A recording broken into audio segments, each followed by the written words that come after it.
Now we learned all the letters. Let's go over the alphabet.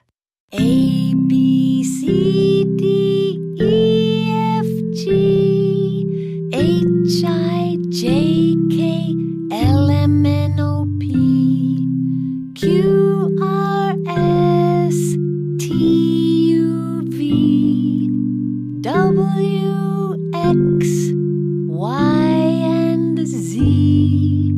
Now I know my ABCs. Next time, won't you sing with me? Hey, you're in my English class. Yes, I am. Did you buy the textbook yet? No, it's really expensive. How much is it? The original price is over $200. We could buy it from a former student. We could also buy the used version. That is a great idea.